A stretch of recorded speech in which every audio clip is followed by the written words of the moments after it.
Bueno, bienvenidos todos a la clase número 4, creo, no me acuerdo.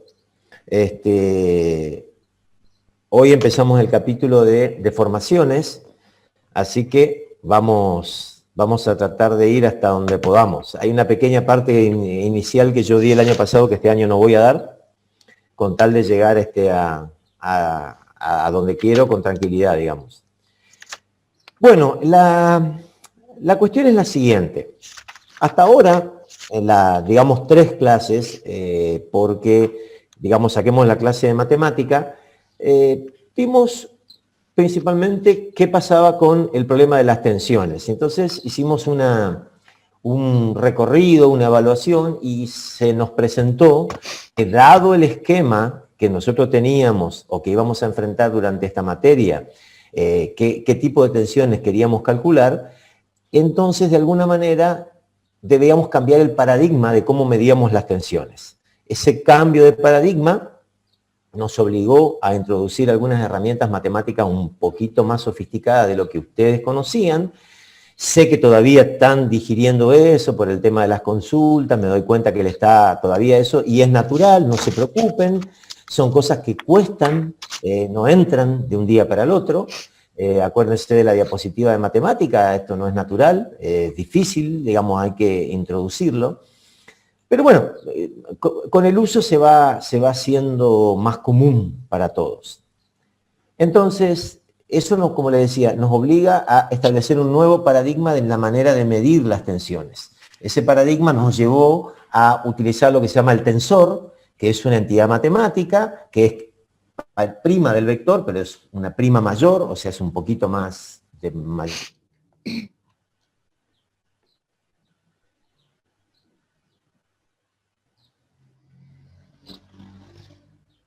Hola. ¿Se le cortó? Sí, se ve que hay un problema ahí de conexión de él. Esperemos.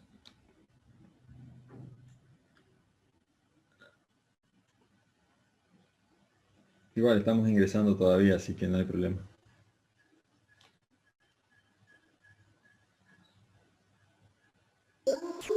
Ahí estamos, hola, Ariel.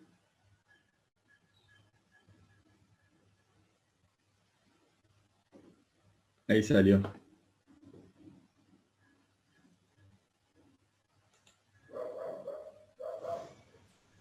Profe, disculpe, aprovecho Sí. para preguntar algo. ¿Hay novedades respecto al examen o no todavía? No. Ninguna.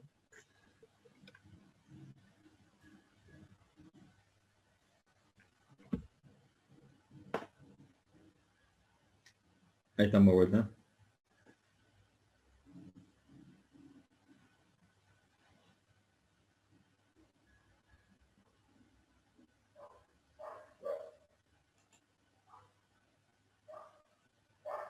Ahí está. Ahí está. Ahí está.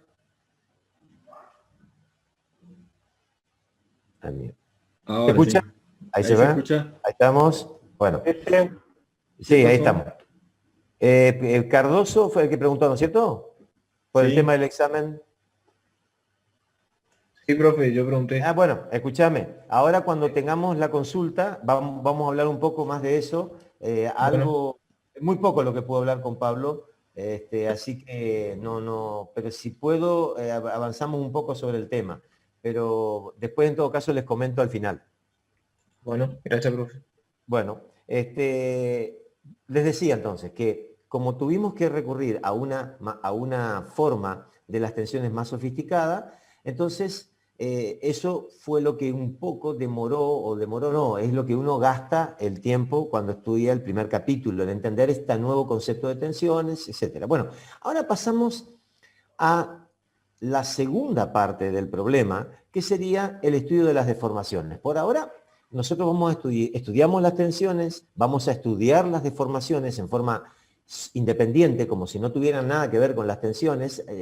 Un poco mentira lo que estoy diciendo, porque alguna vinculación le voy a hacer durante el capítulo. Y recién en el capítulo 4 unimos tensiones con deformaciones. Entonces el problema es el siguiente.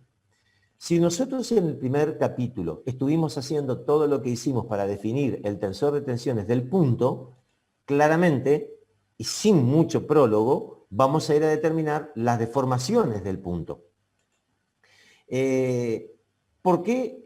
Ahí está la palabra infinitesimal. No sé si en las diapositivas que vienen va a salir, pero bueno, si salen las diapositivas les digo, si no, no voy a comentar porque a lo mejor sale en la que viene. Lo importante de esto que está acá es decir, vamos a ver lo que se llama deformaciones del punto. A ver, si remitimos las tensiones al punto, claramente tenemos que remitir también las deformaciones al punto. Si no, no habría ningún motivo para suponer que las tensiones deban ser tratadas en forma diversa o diferente de lo que se tratan las tensiones. Entonces,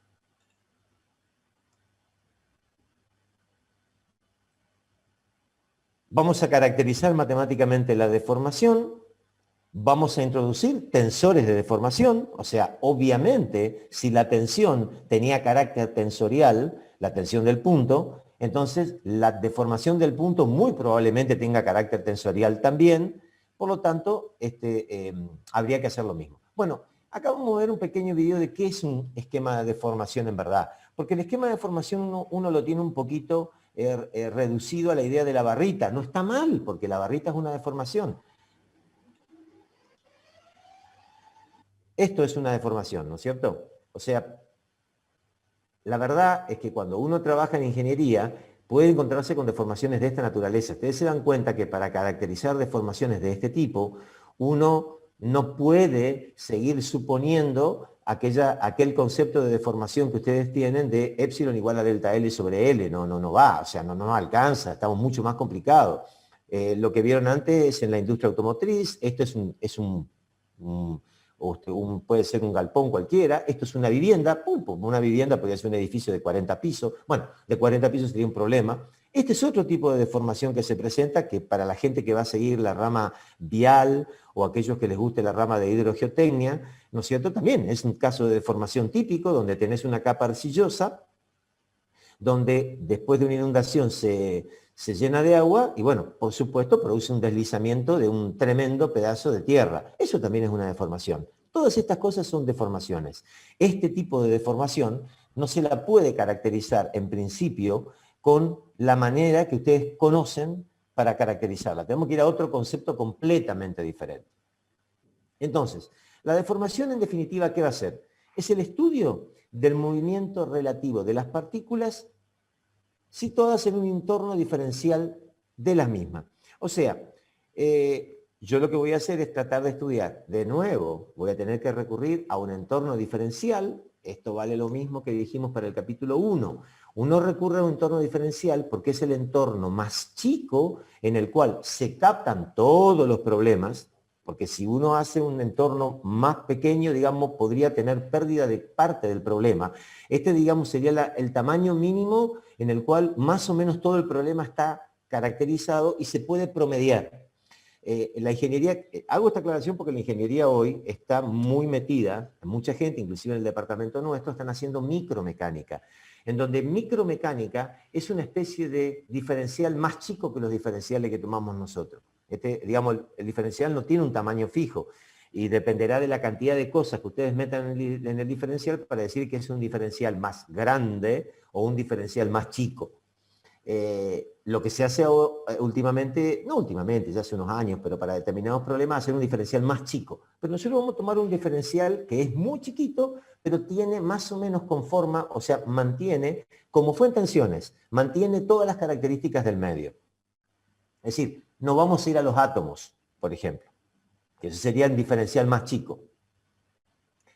Bueno, las deformaciones pueden ser finitas. Finita no es por flaquita, sino finita porque tienen dimensión. O sea, se las puede cuantificar en una cierta dimensión contable, digamos, por decir así. Y deformaciones infinitesimales, donde uno lo que estudia son infinitésimos físicos, como están acostumbrados a hacer ustedes.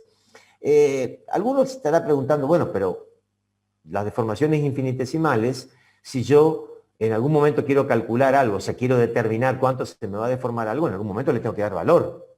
por supuesto, las deformaciones infinitesimales son infinitesimales durante el planteo del problema. Después tienen que ser integradas. Lo que pasa es que hay una diferencia muy grande entre integrar estas deformaciones e integrar estas deformaciones. Las deformaciones finitas se entiende que tienen una dimensión tal que es mucho más complicado integrar porque ellas influyen en la integral. No vamos a verla durante la materia, pero en algún momento yo voy a hacer mención. No voy a pinchar acá porque no tengo tiempo.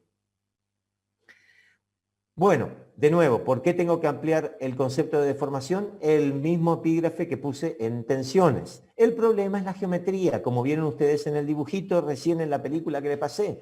Si la geometría siguiera siendo una barrita, si la geometría siguiera siendo una viga, entonces el concepto de deformación que ustedes tienen hasta este momento sirve, alcanza y sobra. No merecería o no meritaría dedicarle más tiempo. Ahora, cuando yo lo que estoy queriendo calcular es la deformación que se produce entre un impacto de algo, cuando quiero calcular la deformación que se produce en un macizo rocoso que se desliza, cuando quiero calcular deformaciones no de una viga, de una estructura, sino la estructura en su conjunto, y sobre todo si esa estructura tiene partes que son continuas, no está dividida en vigas y columnas, entonces ustedes vieron que en ese ejemplo que yo les pongo que se tambaleaban las vigas y columnas, yo apunté, cuando vi la deformación, no apunté a las deformaciones de las vigas y de las columnas, apunté a la deformación del enganche, que eso es un elemento 2D, donde ya es más complicado calcular lo que pasa ahí, sobre todo en un caso de fatiga como ese. Entonces, el problema de ampliar la deformación es el mismo problema que nos obligó a ampliar la tensión, es la geometría. La geometría le da al problema un carácter que no puede ser afrontado con el esquema común por ejemplo, ¿qué casos son? Por ejemplo, este caso. Claramente aquí la geometría, para que esto me está saliendo de la película en otro lado, acá está. La geometría, como ustedes ven acá claramente, es un domo, y el domo ya no tienen ustedes herramientas para calcular el estado de deformación. Hasta este momento no tienen ustedes herramientas para calcular cuánto se deforma un domo. No tienen la menor idea de cómo se hace. Inclusive nosotros durante el capítulo 2 no vamos a poder ver cómo se deforma este domo. Recién vamos a ver cómo se deforma en el capítulo 3. Este domo puede llegar a ser cualquier cosa, ¿no es cierto? O sea, puede ser la cúpula de la Capilla Sixtina, obviamente, puede ser cualquier cosa, o puede ser una ampolla. O sea, puede ser cualquier cosa que tenga esa forma y que ustedes quieran calcular qué le pasa a cómo se estiran los elementos dentro de esa forma. O sea, puede ser cualquier cosa que tenga esa forma. Bueno, acá está jugando lo que yo, digamos, encontré, está jugando distintos estados de deformaciones con un programa de análisis matemático, digamos, un programa de elementos finitos. Después tenemos, miren un segundito, volvamos acá. Tenemos, por ejemplo, este tipo de problema que lo vamos a ver también, se los va a dar Pablo en un ejercicio. Van a calcular esto ustedes, no, mentira, no van a calcular esto, van a hacer un estudio muy aproximado de lo que pasa. Es decir, tenemos un punto en el cual se produce una explosión, esa explosión va mandando su onda expansiva, ustedes no tienen herramientas para generar la explosión, nosotros vamos a generar la explosión de una manera muy elemental, pero van a ver ahí cómo se simula matemáticamente una explosión, pero bueno, cuando lo quieren hacer en serio hay que usar un programa de elementos finitos como para ver. Entonces, la explosión va produciendo la expansión de onda y acá ustedes están viendo chiquitito un pequeño reticulado. Voy a avanzar un poco más rápido, donde él está marcando cuáles son las distintas partes, la onda expansiva va llegando hasta el reticulado, y entonces lo que se evalúa, ven cómo va llegando, lo que se evalúa en él es, ahora lo va a agrandar, el diseñador lo va a agrandar, y va a mostrar, ahí me voy avanzando yo un poquito para no perder tiempo. A ver si me trancó la película. No, sigue estando bien. Ven cómo él está eligiendo distintas cosas. Este es un programa de elementos finitos muy completo. Es sumamente difícil usar un programa de esto. Ustedes no vayan a pensar que la parte difícil es solamente entender. Si ustedes no entienden el fenómeno, no pueden usar un programa como este. Es sumamente sofisticado, pero sumamente. Ven, él agranda ahora acá y va viendo qué es lo que le pasa a las distintas partes del pórtico por efecto de la onda expansiva que viene producto de aquella explosión. Entonces van determinando una variación de tensiones Lo que nosotros vamos a hacer en un práctico, vamos a simular la explosión y vamos a ver qué es lo que pasa con la onda expansiva. No vamos a estudiar qué es lo que pasa sobre una estructura porque no tenemos de ninguna manera medio para hacerlo. Es muy interesante el asunto, pero nosotros no tenemos cómo hacer eso. No tenemos cómo, durante la materia mucho menos, y ya habría que ver en módulo 2, si alguno estuviera interesado en hacer algo así, hay que ver si se puede generar en forma sencilla. Es muy complejo generar problemas de este tipo, muy complejo. Pero este caso no es un caso tan extraordinario desde el punto de vista que ustedes se ponen a pensar que cada vez que ustedes tienen que hacer una ruta significa un túnel. Un túnel significa que haya que volar, o sea, las voladuras están a la orden del día. Y muchas veces las voladuras se tienen que hacer en zonas donde puede haber cerca algún tipo de edificación. Entonces ustedes no pueden estar volando lugares sin haber medianamente atendido qué es lo que pasa en los entornos. O sea, es muy fácil hacer una ruta en el medio del Sahara si no hay nada, ¿no es cierto? Pero no es nada fácil hacerlo si ustedes tienen viviendas alrededor. Se pone mucho más complejo, es un problema bien más complejo, ¿no es cierto? Pero bueno, ese es el tipo de cosas que se genera. Hay otros casos en los cuales también hay cargas dinámicas. Yo les suelo mostrar, si tengo tiempo, la simulación de la explosión. Yo la hice el año pasado, no me acuerdo si el año pasado o el anteaño, la simulación de la explosión de la AMIA, que la hicieron ingenieros para ver si distintos problemas de lo que hubo con esa explosión, dónde estaba. Bueno, si puedo este año les muestro de nuevo, sobre todo lo que no lo vieron nunca. Es fabulosa la simulación. Bien. Pero para poder llegar a todo eso, primero hay que empezar por el comienzo. Hay que ir de a poquito. Se construye un edificio con el primer granito de arena. Entonces volvemos a la misma piedra del primer día del primer capítulo. Entonces en esta piedra, ahora de nuevo, sacamos un pedazo del material continuo 3D y estudiamos qué es lo que pasa con la deformación. Ahora no vamos a estudiar tensiones, sino deformaciones. Entonces supónganse que yo tengo a mi papa esta, la tengo cargada, y a medida que le voy dando carga, se va produciendo un estado de deformación, desplazamiento. Entonces, resulta ser que la línea que estaba marcada con diferencial de R antes de la carga, pasó al lugar diferencial de R' por efecto de todo el proceso de carga que tiene este elemento, ¿no es cierto? Tómenlo completamente genérico, puede ser cualquier cosa, el estado de carga puede venir por cualquier cosa, yo no estoy preocupado por ahora. Estoy preocupado, fíjense, el problema de la explosión es un problema de la determinación de P. O sea, ¿qué es lo que importa en la explosión? ¿Cuánto vale P? O sea, con cuánto cargo yo a mi continuo. Ahora vamos a empezar por el comienzo. Vamos a suponer que sabemos con cuánto lo cargamos y vamos a tratar de ver qué es lo que pasa dentro de él. Entonces, ¿qué hacemos? Como siempre recurrimos los ingenieros a elementos diferenciales. Vamos a agarrar a este diferencial de R y lo vamos a escribir en un diagrama y vamos a agarrar al diferencial de R' y lo vamos a escribir también en el diagrama. Entonces se nos presenta en el costado el estudio de lo que pasa con a esta le vamos a llamar fibra, una fibra de material de longitud diferencial de R. Nosotros lo que vamos a hacer es, acá no vamos a trabajar con un volumen como trabajamos para las tensiones, sino vamos a trabajar con una pequeña fibra. ¿La fibra qué sería? Eso, fibra. O sea, es pedacito pequeño del cuerpo que tiene longitud diferencial. O sea, ¿qué es lo que yo estoy tratando de hacer para que ustedes se den cuenta? Yo lo que te voy a querer hacer yo es después esta fibra que sea lo más chiquita posible de modo tal de que quede toda concentrada en el punto. Eso va a venir en un ratito. Por ahora, lo que pasa es que yo no puedo. Si yo hago eso, si yo vuelvo al punto, pasa lo mismo que con tensiones. Si ustedes estudian el punto no tiene dimensión. Por lo tanto, si no tiene dimensión, no hay nada que evaluar. Un punto en sí no se deforma nada. Cuando uno dice deformación del punto, hace un abuso del lenguaje, ¿no es cierto? Porque es un abuso del lenguaje, ¿por qué? Porque ustedes piensan que para que algo se deforme, tiene que tener algo de materia, tiene que estar conformado como mínimo por materia. Si el punto no está conformado por materia, ¿de qué se va a deformar? No se deforma nada, no hay ninguna deformación evidente, nada. El punto es un punto y sigue siendo un punto y eternamente será un punto.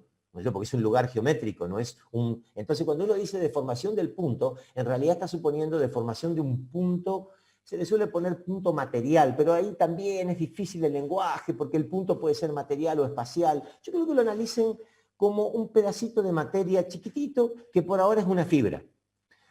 Si quieren leer más de esto, hay en el Malvern, en el capítulo 3, creo que era del Malvern, yo no me acuerdo muy bien, hay una discusión de qué es lo que es punto, qué es lo que es fibra, muy bien organizado como tiene todo Malvern, Pero bueno, no importa, si no lo leen no viene acá. Si ustedes están entendiendo lo que yo les digo, no tienen nada que leer. Bueno, ¿cómo vamos a estudiar lo que se deforma esto? Lo vamos a estudiar así. Esta es la fibra, ¿no es cierto? Y este es el punto al que yo le voy a asignar la deformación de esta fibra. O sea, yo voy a terminar diciendo que en este punto hay una cierta deformación en la dirección de esta fibra. ¿No es cierto? O sea, yo digo, este punto sufre una deformación.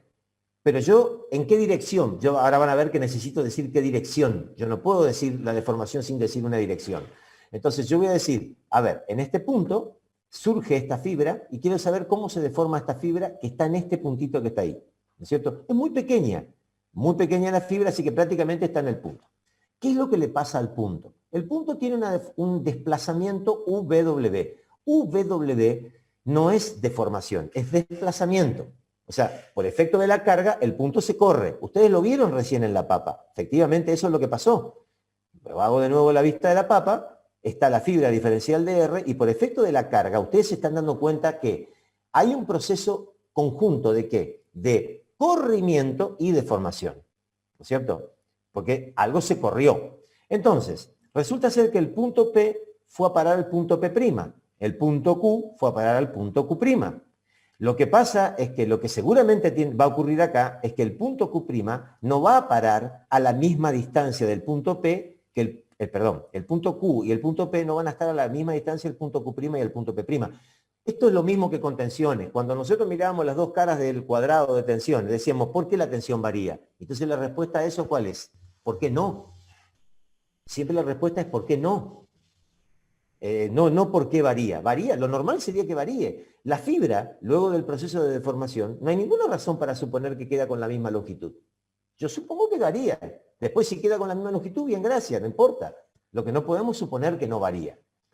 Ahora, ¿cómo calculamos la longitud de algo nosotros cuando tenemos vectores? Bueno, ¿se acuerdan de la clase de matemáticas? Yo utilicé la manera que más usamos nosotros, la más usada, digamos, 30 veces dije la palabra usar, que es la diferencia de coordenadas. Entonces, esta es la figura de nuevo. Luego tenemos las coordenadas del punto P, que son puestas en notación inicial, las coordenadas del punto Q, las coordenadas del punto P' y las coordenadas del punto Q'. Presten atención a qué diferencia hay entre cada coordenada. Lo podemos mirar acá en la parte inicial, que es más fácil de mirar. Fíjense que si el punto P tiene coordenadas x1, x2, x3, el punto Q, ¿qué coordenadas tiene? Un diferencial más. ¿Por qué? Porque la fibra esta tiene un diferencial de longitud. Entonces, a cada coordenada del punto P ustedes le agregan un diferencial. Claro, el punto P', ¿en qué se diferencia del punto P? Claramente se ve ahí abajo. Está U1, U2, U3 alejado del punto P, porque es lo que se provocó por efecto de la carga, ¿no es cierto? El punto P fue desplazado. Luego, el punto Q también es desplazado, pero como el punto Q estaba a una distancia del punto P, cuando viene a parar acá, no está a diferencial de X, sino está a diferencial de X y diferencial de U. Se suman dos diferenciales. O sea, ¿esto qué está queriendo significar? Está queriendo significar lo siguiente, que como el punto Q no estaba en el mismo lugar de P, no se corrió lo mismo que P. Y eso se pone con las coordenadas. Eso es lo que se ve. La única forma de que Q se corra lo mismo que P es que Q y P coincidan. Si Q y P están en el mismo lugar, se corre lo mismo. Bueno, acá claramente se ve que están acá las coordenadas en notación inicial, se ve rápidamente cómo son las coordenadas. Bueno, empecemos a calcular longitudes. La longitud diferencial de R va a salir fácilmente porque es la diferencia entre las coordenadas de P y de Q, es diferencial de X1, diferencial de X2, diferencial de X3, y diferencial de R' sale de nuevo por la diferencia entre las coordenadas de P' y Q'. No hay mucho para hablar. Restan las dos coordenadas y lo que queda es lo que está acá abajo. Esto es lo que queda. Lo que está acá abajo. NP. No quiero avanzar. Esto es lo que está quedando. La diferencial de R, como se supone, como dijimos de entrada, la fibra diferencial de R tenía longitud diferencial de X1, diferencial de X2, diferencial de X3, no está diciendo nada raro, y la fibra diferencial de R' se le agrega un diferencial de U por culpa de que estaba en otro lugar. Ahora, por supuesto que este diferencial de U puede ser positivo o negativo, nadie está diciendo que esta fibra tenga que terminar con mayor longitud que la fibra inicial, o sea, podría llegar a terminar con menor longitud, no hay ningún cuestión previa. Está puesto, el punto. Bien, sabemos entonces cuánto vale diferencial de R' y diferencial de R. Ahora nos falta calcular los desplazamientos. ¿Cuánto vale delta P? Delta P vale, está escrito en el dibujo, delta P tiene componentes U1, U2, U3, ¿no es cierto? U3. ¿Y delta Q qué componentes tiene? Tiene U más un diferencial de U, U2 más un diferencial de U y U3 más un diferencial de U3, lo cual claramente sale ¿de dónde? De la diferencia de las coordenadas entre Q y Q'. Siempre cada longitud sale de la diferencia de coordenadas. Ustedes después lo hacen finito en la carpeta cuando lo vayan mirando y se van a dar cuenta que restando coordenadas sale, no hay nada raro. Es muy, muy sencillo hasta acá. Lo vamos a sofisticar un poquitito ahora. Entonces, visto y considerando lo que estamos diciendo, fíjense que todo nuestro problema de deformaciones y corrimientos, ¿de qué está dependiendo? Si ustedes lo miran en el fondo, está dependiendo de dónde estaba situado P en primera instancia. O sea, si P hubiera estado situado en otro lugar del continuo, hubiera tenido un Q en otro lugar también, sumándole un diferencial, hubiera tenido un P' con otro valor, porque U1, U2, U3 hubieran sido distintos, y hubiera tenido un Q' diferente. O sea, ¿todo esto de qué depende en el fondo? De dónde situamos nosotros el punto P. O sea, nosotros no ponemos en el continuo en un cierto lugar que es P. Todo depende de P. Por eso decimos que los corrimientos van a depender de X1, X2, X3. ¿Qué es X1, X2, X3? Las coordenadas de P. Entonces, si P está en otro lugar, todo lo que está arriba va a cambiar. ¿Cómo cambia? Siguiendo la misma regla que marcamos nosotros, solamente que con otro X. Eso es lo importante. Lo importante es que todo depende de la posición del punto P. Todo está armado, toda la estructura, el andamiaje está armado en función del punto P. Es lo que queremos, ¿no es cierto? Es lo que estamos queriendo. Bueno, entonces, ¿cómo hacemos para calcular corrimientos, deformaciones y todas las cosas? Bueno, ahí está el tema. Ahí está el tema. Tenemos que hacer. Aplicamos teoría de diferenciales totales como ustedes estudiaron análisis matemático y linealizamos la serie de Taylor. Lo que pasa es que acá me parece a mí que no se termina de ver bien lo que se hace dentro de la estructura. Matemáticamente sale exactamente igual. Exactamente igual. De hecho, muchos libros lo hacen de esta manera. Porque no hay ninguna diferencia desde el punto de vista matemático. Lo que pasa es que tenemos que entrar a recurrir a esos, vieron, a esos axiomas que dábamos en matemática y que son sumamente importantes porque tienen una validez generalizada y entonces no importa dónde uno está. Pero por ahí también cuando uno está estudiando un problema de este tipo, parece que parece que fuera un cliché, ¿no es cierto? Yo lo repito, lo repetía la profesora de álgebra, de análisis matemático, lo repito yo, y termina todo quedando, todo lo que hago en función de un cliché, que es un diferencial y total y la reglita. Entonces vamos a mirar un poco adentro. Vamos a tratar nosotros, que vamos a ser ingenieros, ¿no es cierto? Vamos a tratar de mirar qué es lo que está pasando adentro, para ver si podemos leer un poco más, sacar un poco más de información. Para eso vamos a aplicar el concepto de gradiente, que es lo que estudiamos en la clase de matemática, en ese ratito que dimos, ¿no? ¿Se acuerdan que en la clase de matemática yo les puse la araña? ¿Se acuerdan que ustedes tenían la araña que estaba dando vueltas alrededor de un círculo y que me interesaba calcular, yo les hago acordar, eran las temperaturas, era un campo de temperaturas, y lo que le interesaba a la araña pobre era saber si cuando ella giraba alrededor del círculo, cómo le cambiaba el campo de temperaturas. Fíjate, aunque parezca completamente abstracto lo que yo les dije en ese momento, es exactamente lo que está pasando ahora. O sea, nuestra araña ahora sería una araña especial, tipo la araña, ustedes vieron la película esa, bueno, tiene varias versiones, pero hay una versión más moderna, que era vos metés una capsulita dentro del cuerpo humano y que la cápsula de la nave espacial se mueve dentro del cuerpo humano. En este caso sería una araña que con una cápsula se mete adentro del continuo y entonces la araña, ahora, ¿qué le interesa saber? Ya no le interesa saber cómo varían las temperaturas alrededor de un círculo. A la araña está más preocupada por otra cosa. Ahora está preocupada por qué es lo que pasa con los desplazamientos a lo largo del diferencial de R. Eso es lo que hace la araña ahora. Ahora ella camina por diferencial de R, ya no sobre un círculo, sino sobre una línea, ¿no es cierto?, que es una tangente, digamos una cosa diferencial, es tangente a algún círculo, seguramente es una tangente a algún círculo, y la araña en ese interín, ¿qué es lo que hace? Ella dice, mirá, yo voy, en mi continuo, voy de un punto P hacia otro punto. Entonces, si yo hago ese camino, ¿qué es lo que le va a pasar a todo mi edificio, todo lo que yo tengo alrededor? Se va a empezar a correr, deformar, a hacer un despelote mientras la araña se mueve de un punto al otro, ¿no es cierto?, por efecto de la carga. Entonces, la araña, en ese desplazamiento de un punto al otro, imagínense que la araña está caminando y ustedes le encajan la carga arriba. Entonces la araña que empieza a caminar, ustedes mismos imagínense que están caminando en un edificio a medida que los agarra un terremoto. ¿Qué es lo que les va a pasar a ustedes? Cuando van de un lado al otro al edificio van a soportar desplazamiento, acortamiento, de todo tipo de cuestiones que ocurre porque ustedes están metidos dentro de un cuerpo que comienza a soportar un estado de tensiones complicado. Lo mismo le pasa a la araña. Entonces la araña, ¿qué es lo que está interesada?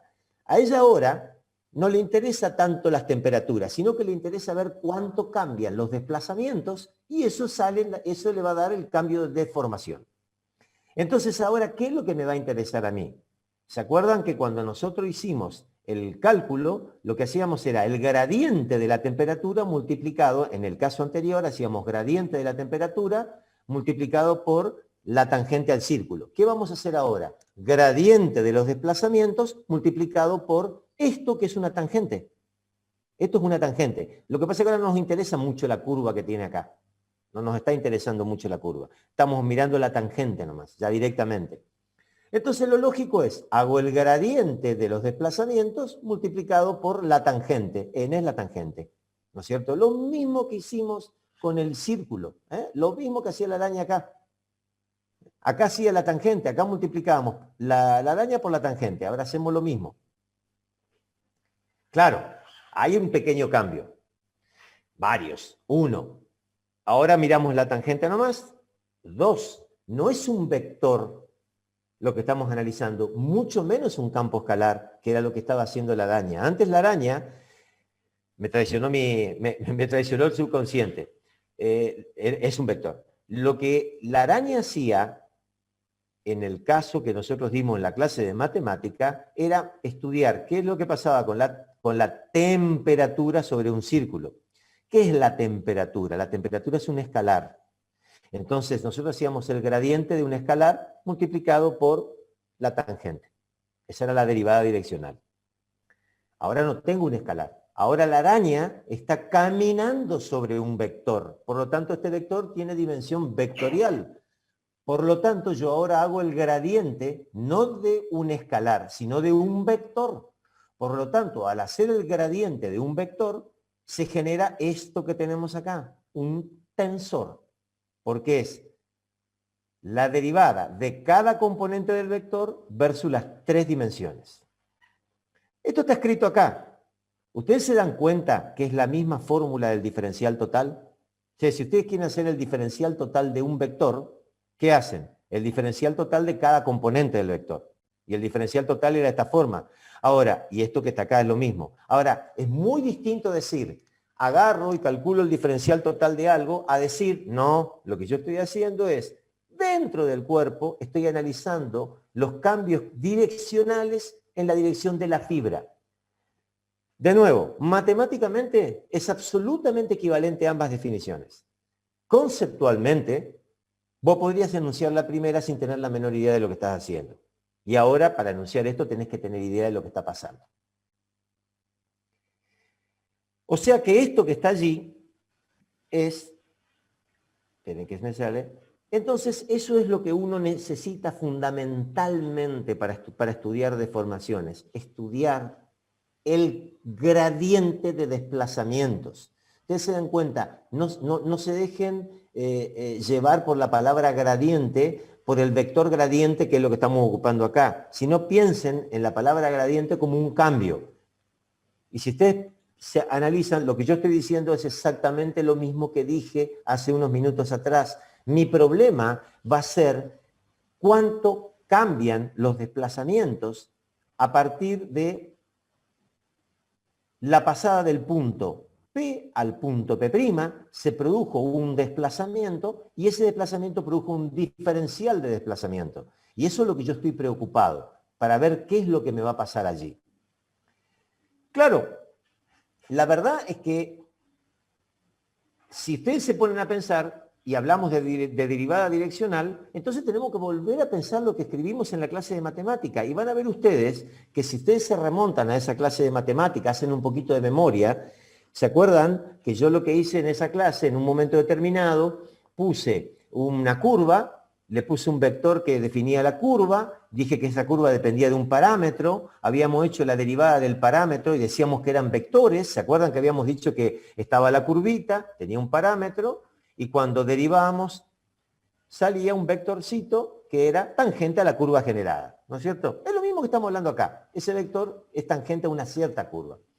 Lo importante acá es que ustedes vean, para que ustedes empiecen a analizar lo que pasa, es que cuando ustedes hacen esta pequeña operación que hacemos acá abajo, esta operación se pone así porque estamos en espacio cartesiano. Ahora, si miramos bien lo que hay detrás de esta operación, es decir, desglosamos la operación, ustedes se ponen a pensar que esto que está acá termina siendo exactamente lo mismo que está acá. Solamente que yo, en vez de hacerlo así tan automáticamente, lo pongo en la misma terminología que pusimos en el capítulo 1, en ese capítulo de matemática, en la parte 1 de la matemática. Si ustedes lo hacen en forma pura, se van a encontrar con que aparece multiplicado dos vectorcitos acá. ¿Qué pasa? En el espacio cartesiano, esto es el delta de Kronecker y entonces queda la fórmula acá. Pero si esto no fuese un espacio cartesiano, por ejemplo, fuese un espacio polar, esto no vale el delta de Kronecker. Esto es la métrica.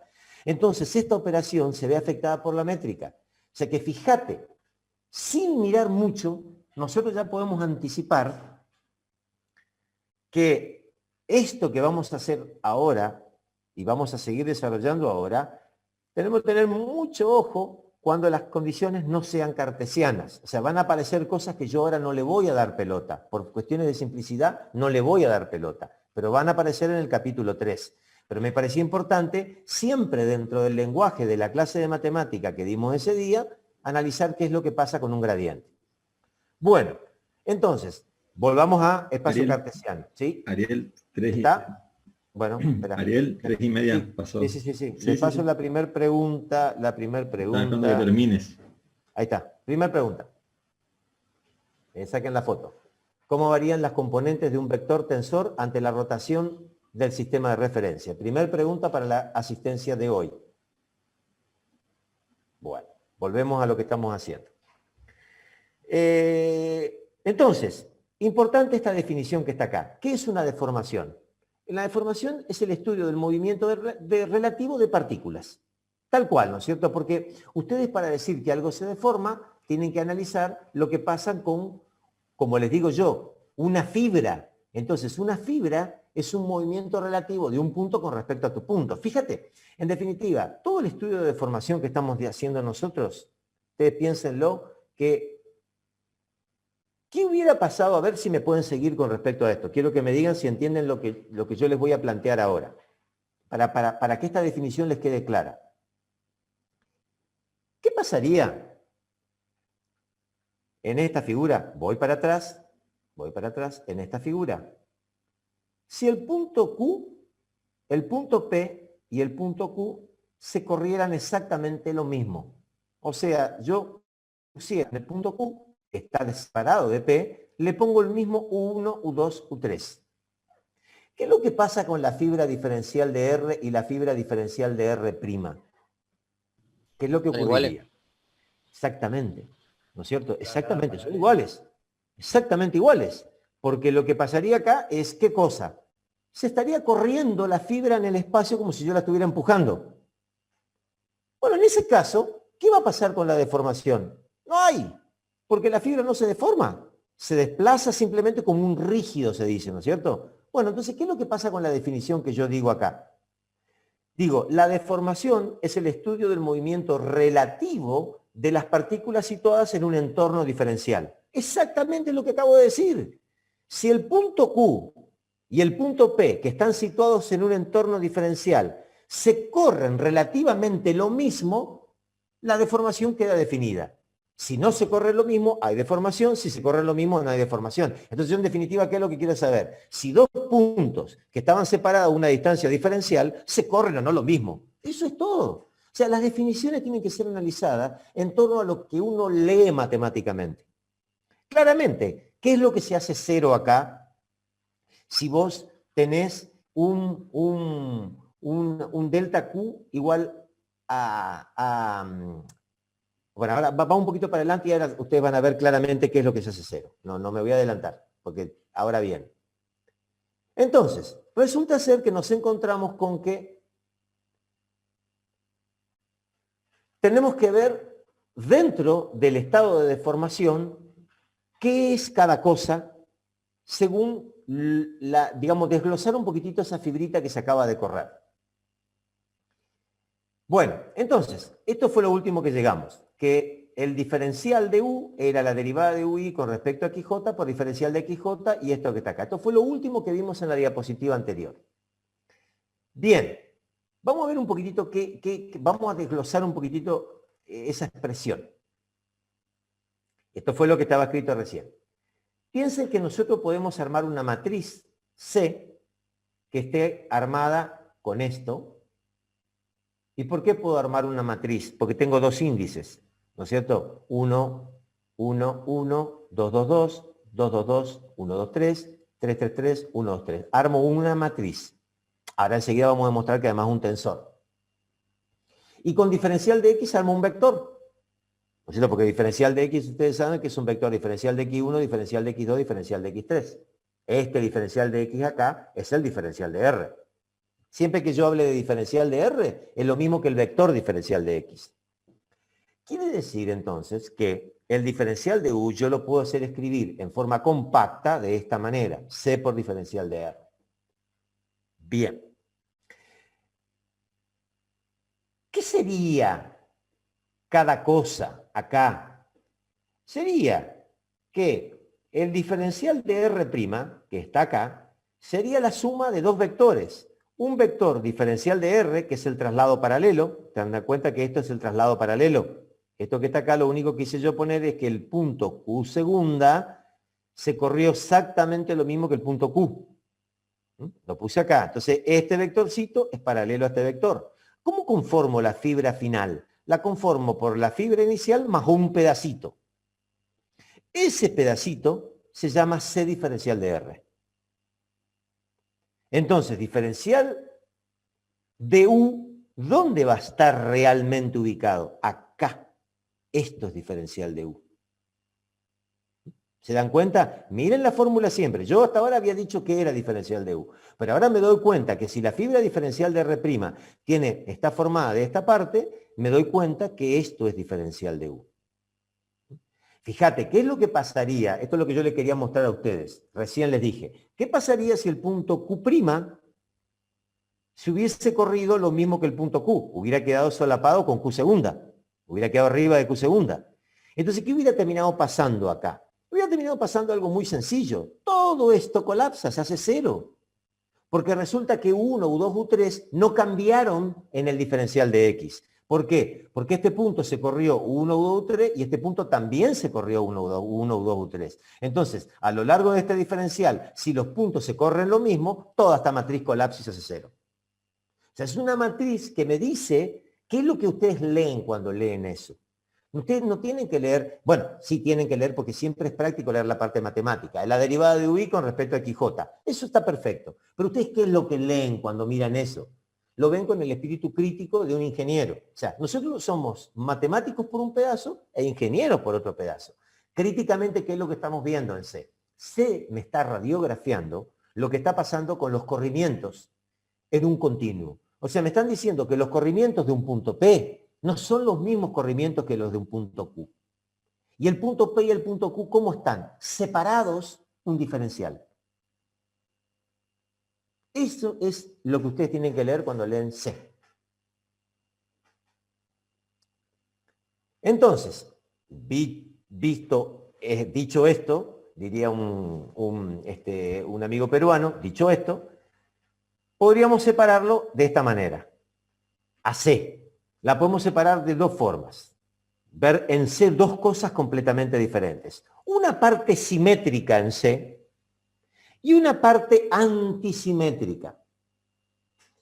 ¿Cómo se separa esto? Como está indicado acá abajo, nada del otro mundo. Como está indicado acá abajo. La parte simétrica, ¿qué hacen? Suman C más C traspuesta y lo dividen por 2, y la parte antisimétrica suman C traspuesta, perdón, restan C traspuesta y dividido 2. De modo que R más D da C. Obviamente, ¿no es cierto? Por la forma en que dividimos. Ahora, uno puede decir, pero ¿por qué dividiste en esta forma tan caprichosa? Bueno, no importa. Eso lo vamos a ver quizás recién en la clase que viene. Entonces, resulta ser que diferencial de R' es diferencial de R más C, diferencial de R que está acá. C va a ser la suma de D más R, D es esto, R es esto. Ahora observamos un poquitito diferencial de R'. Diferencial de R', según lo que acabamos de decir, es I diferencial de R. ¿Qué es lo que estoy haciendo acá? Como tengo la matriz C diferencial de R, si ustedes quieren, esto que ustedes tienen acá está bárbaro. Pero nadie me impide multiplicarlo por la matriz unidad diferencial de R porque no me hace ningún cambio. Me va a servir ahora, voy a sacar un factor común.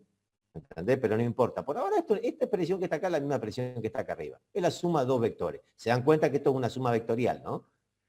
Bueno, resulta ser que C está dividido en dos partes, en D más R. Por lo tanto, entonces yo tengo que escribirlo de esta manera. Entonces resulta ser que escribiendo acá, tenemos que esto es I diferencial de R y esto es C diferencial de R, ¿no es cierto? Bueno, de nuevo, para que ustedes lo vean. I diferencial de R y C diferencial de R, ¿dónde están en el dibujito? Ahí. I diferencial de R, C diferencial de R. Bárbaro. Hasta ahora vamos bien, estamos tratando de ver cuánto vale esto. ¿Qué es D y qué es R? Yo lo voy a adelantar ahora, no se los voy a demostrar, solamente lo voy a adelantar. No puede haber elegido colores peores. Se ve un pedo, ¿no? Bueno, no importa. D se llama matriz de deformación. Estos son nombres. Ustedes no saben qué es lo que hay adentro, solamente son nombres. Después vamos a ver qué es. Y R se llama tensor o matriz de rotación. Luego lo vamos a demostrar. Yo lo único que voy a decir ahora es lo siguiente. Lo vamos a demostrar acá, en esto que viene. Vamos a ver qué efecto tiene R y qué efecto tiene D. Lo vamos a ver como una manera muy simple. De nuevo, como siempre, el mismo dibujo con el que arrancamos hoy. Vamos a ver un poquitito qué es cada cosa. Eso es diferencial de R. Se transforma, luego de todo el proceso, en diferencial de R'. O sea, diferencial de R, ¿se acuerdan que la papa la íbamos aplastando? Terminó en diferencial de R'. Bueno, ¿cómo está compuesto este proceso? Lo podemos suponer, recuérdense aquella expresión que dice que un problema complicado se puede dividir en varios problemas sencillos, siempre mejor. Bueno, entonces vamos a suponer primeramente lo siguiente, que tenemos a PQ y que se traslada como un rígido. Entonces va a parar a Q segunda P. Es una traslación rígida.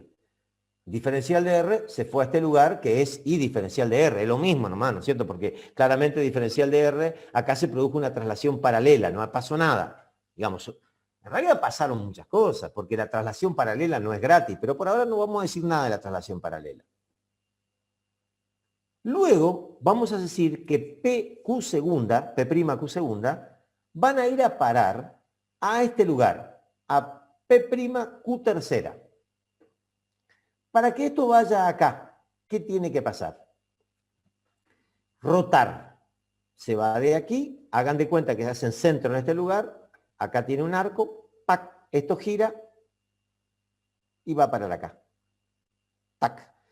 Ese proceso viene representado por la matriz R. O sea que R, diferencial de R, ¿qué es? Es esto que está acá. Es este vector que está acá. Si alguno está suponiendo, sí, pero vos recién me dijiste que eso es un arco. Por supuesto que es un arco, no es un vector. Pero como todo es muy chiquito, yo me puedo quedar con la cuerda del arco. Entonces yo digo que en vez de ser un arco, es una cuerda. Porque todo es chiquito. O sea que esta es la parte de R. ¿Ok? Bien. ¿Y qué pasa con, ahora que sigue? De Q tercera, estamos tratando de reproducir lo que está acá arriba, ¿no es cierto? Q tercera, ¿a dónde va a parar? Q tercera se va a parar a Q', por un vector que se llama D diferencial de R. Este vector que está acá se llama D diferencial de R. Está empujado acá. Yo lo llamo D diferencial de R. Entonces resulta que, ¿qué es lo que va a pasar? Que mi vector final es el resultado ¿de quién? De un proceso donde, vamos de nuevo, antes de que llegara a esa... Voy a ir para atrás de nuevo porque entonces ahora ustedes que ya lo vieron, lo podemos analizar todo de nuevo. Tenemos un desplazamiento como rígido, un proceso de rotación y un proceso que le vamos a decir deformación, dado por D. Fíjense que ¿dónde está la fibra final? Está uniendo P' con Q'. Miren acá un poquitito, traten de imaginarse la fibra acá. Yo creo que más adelante vuelve a aparecer, pero como no me acuerdo, voy a... No, puntero láser no era lo que quería. Quería hacer la pluma. Yo voy a tratar de hacer la pluma yo, lo voy a poner acá. Ok, claro, difícil dibujar una pluma sobre blanco, ¿no? No me diga que va a ser blanco esto, pero qué pedazo de turno. Justo puse blanco, ¿vos podés creer? Bueno. Tiqui, tiqui, tiqui, tiqui, tiqui, tiqui, tiqui, tiqui, tiqui, tiqui, tiqui, tiqui. Bien, bien. ¿Viste cuando vos terminás un viernes después de un asado? Bien, bien bala. Esta es la línea diferencial de R'. Miren cómo me salió. ¡Oh! Viste, si en vez de ingeniero era cirujano. Te como, me pedí que te opere la cabeza, termino operando el intestino con esta línea, mirá. ¡Qué fabuloso! Bueno, pero fíjate, ¿qué es lo importante? Vamos a ver la parte de ingeniero, no me pongan la parte de médico. No me pongan mi parte de médico frustrado. ¿Qué me interesa a mí? A mí me interesa ver que diferencial de R' es la suma de un vector I diferencial de R, un vector R diferencial de R, y un vector D diferencial de R, ¿Se dan cuenta que sumé 3 vectores para llegar a este vector final?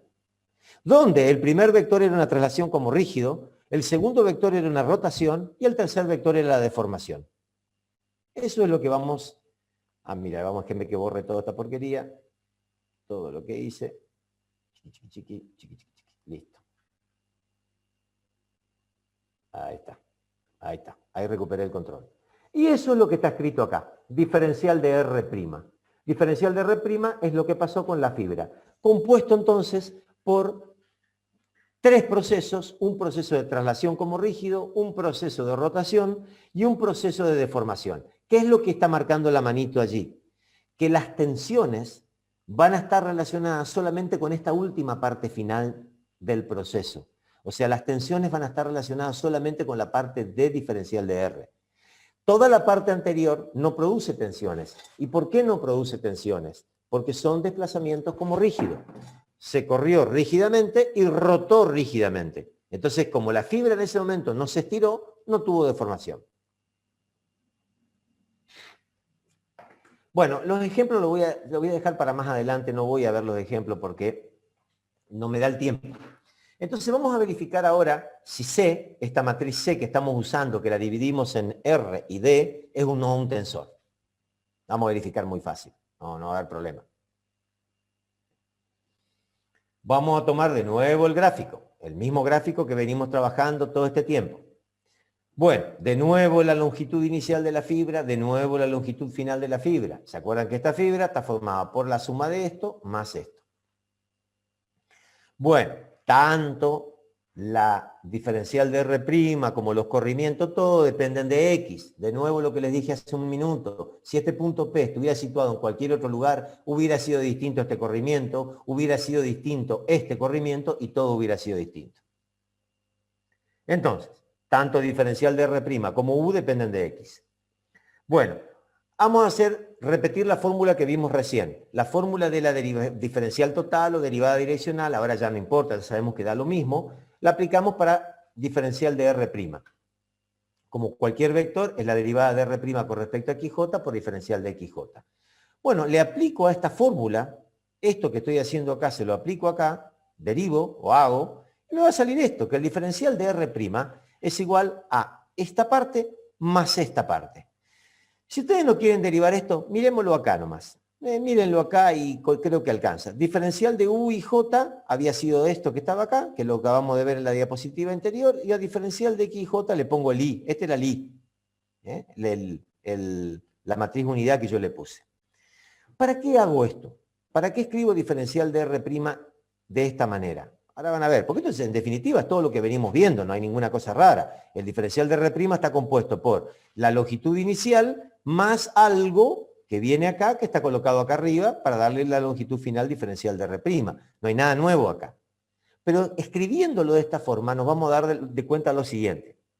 Si yo a diferencial de R' le resto diferencial de R y lo divido por el módulo de diferencial de R, ¿qué me da? Yo a este diferencial de R' le voy a restar diferencial de R. Sale este pedazo que está acá. ¿No es cierto? Porque si yo, diferencial de R' está formada por diferencial de R más algo. Si le saco diferencial de R, ¿qué es lo que me queda? Este algo, que está escrito acá. ¿Ok? Ahora tengo que dividirlo por el módulo. Lo divido acá abajo por el módulo. Fenomenal. Ahora, esto, dividido esto, ¿qué es lo que es? Diferencial de XJ dividido diferencial de R es agarrar esto que está acá y dividirlo por su módulo. Por lo tanto, es un vector unitario. Acabo de obtener de un vector diferencial un vector unitario. Porque si yo agarro cualquier vector que ustedes tengan, no importa cuál, si ustedes tienen un vector diferencial y lo dividen por la longitud diferencial, van a tener un vector unitario. O sea, por supuesto que si lo tuvieran que dibujar es muchísimo más grande que este vector que está acá, porque este ya tiene valor 1. Entonces, esto era C. O sea que tenemos CIJ por NJ. Fíjense lo siguiente. Qué interesante esto que está acá. Miren cómo nos vamos a dar cuenta. Resulta ser que esto que está acá, ¿qué vendría a ser esto que está acá? Esto vendría a ser como una especie de épsilon vectorial. ¿No es cierto? Esto está ubicado acá. Porque esto es, a un vector le resto otro vector y lo divido por un módulo. ¿Dónde queda situado ese vectorcito? Está puesto acá. Este vector es el vector CIJ-NJ. Es un vectorcito, esto es un vector que está colocado por acá. Después lo vamos a ver bien de nuevo esto más adelante, más tranquilo. Yo simplemente ahora estoy queriendo demostrar algo. ¿A qué les hace acordar esta fórmula a ustedes? Yo lo voy a ayudar un poco. Eso está ahí.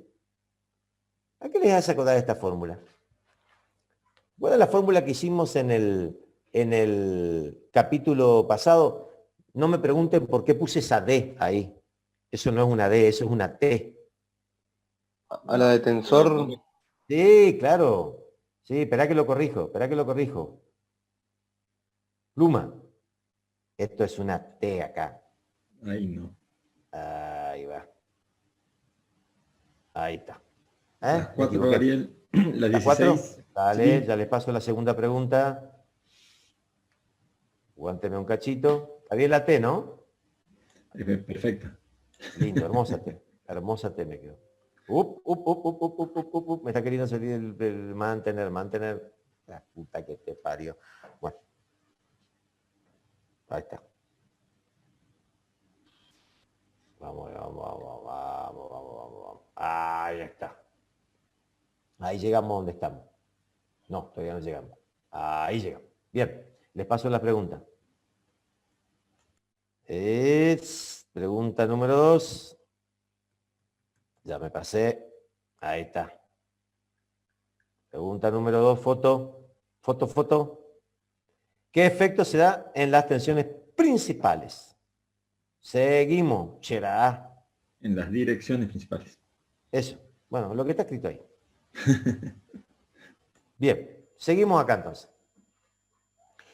O sea que si yo miro esto y veo que es exactamente lo mismo que esto, y yo demostré en la clase de matemática que T era un tensor, C es un tensor.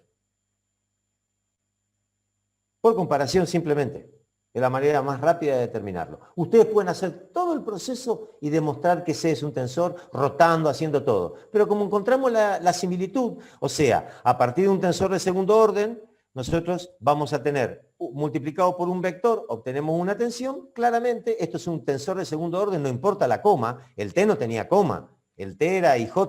No tenía coma, pero no importa eso. No tiene importancia. Importa cómo actúa tensorialmente. Es un tensor actuando sobre un vector y da otro vector. Es un tensor actuando sobre un vector y da otro vector. Bien. Quiere decir que C y J es un tensor. Bueno. Vamos a desmenuzar un poquitito todo esto que estamos haciendo. A ver, déjenme ver. Ah, bueno. Ok. ¿Qué hora es, Pablo?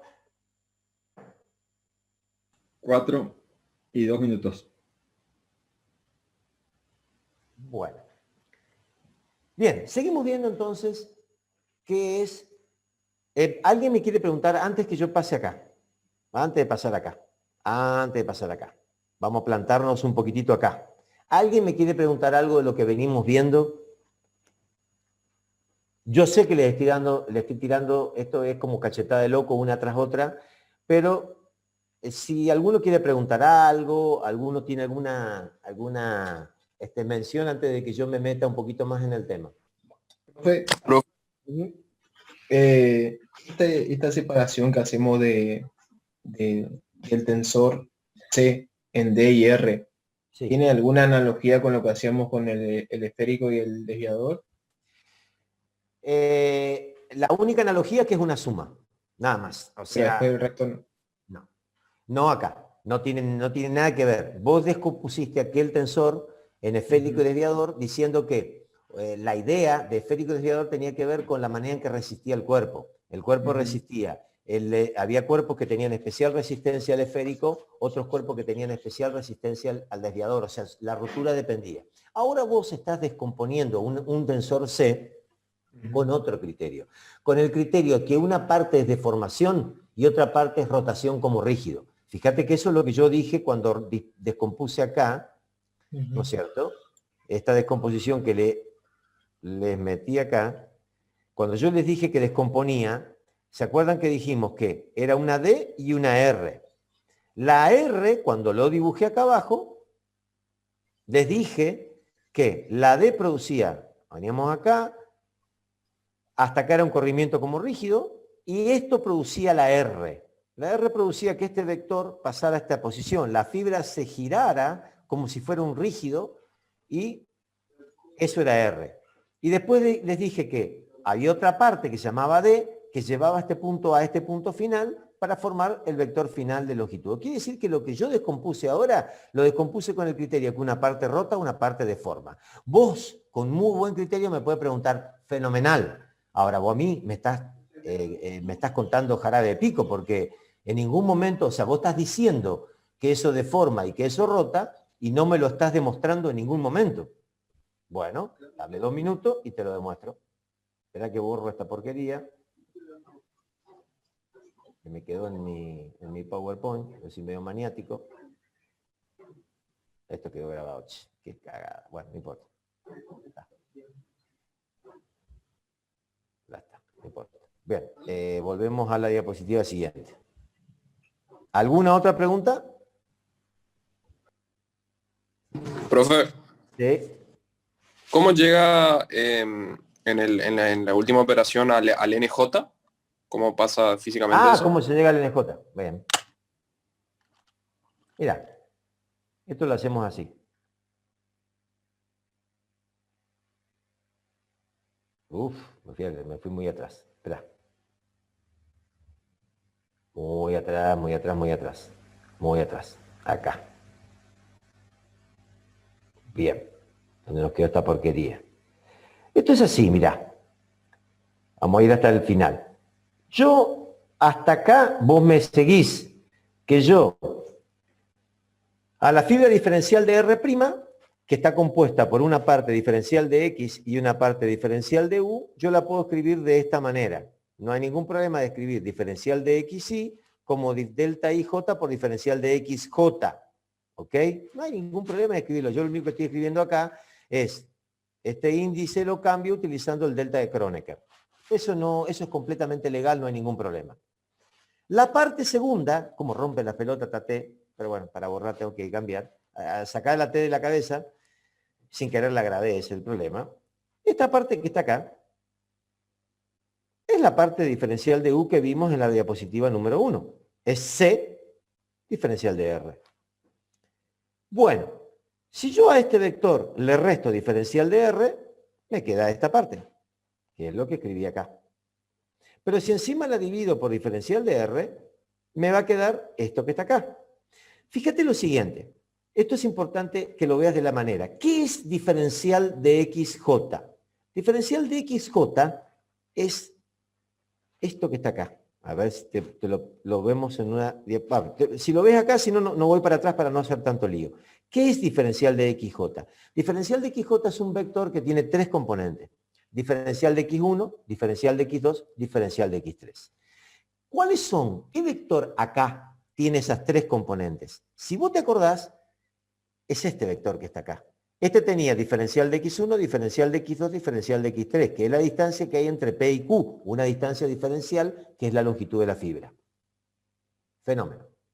Si yo tengo un vector que es diferencial de X y lo divido por diferencial de R, lo que estoy obteniendo es un versor, porque estoy dividiendo al vector por su módulo.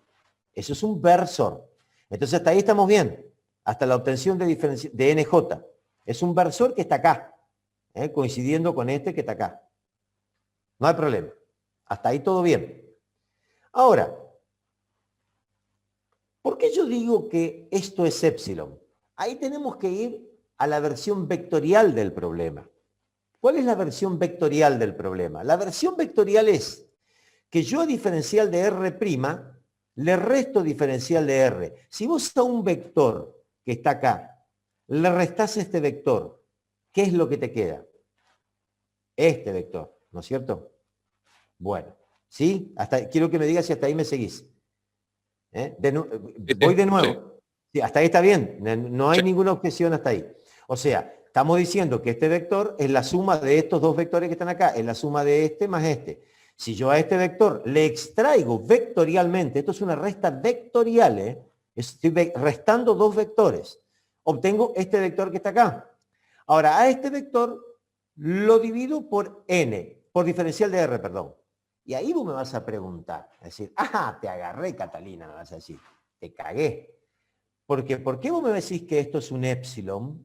Si esto para que sea epsilon, o sea, digamos así, el vector unitario acá, yo tendría que haber dividido esto por su propio tamaño, no por el tamaño de la fibra original. Pero este esquema de deformación que nosotros elegimos es un esquema que se llama deformaciones infinitesimales. Todo está referido a la longitud original de la fibra.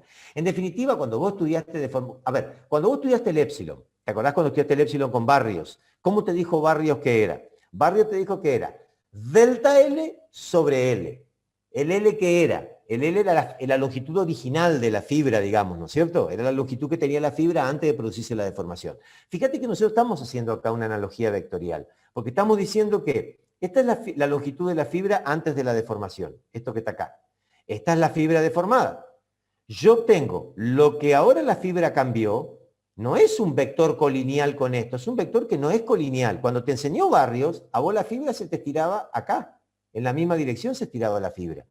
Acá no está pasando eso, acá esto se gira, porque estamos en un sistema mucho más complejo que la fibrita que solamente se estiraba. Cuando Barrios te dijo así, te dijo, esta es la fibra original, esta es la fibra final. Entonces, esto es el delta L, esto es el delta L. ¿Cuál es el épsilon? Delta L sobre la longitud original. Eso te dijo Barrios.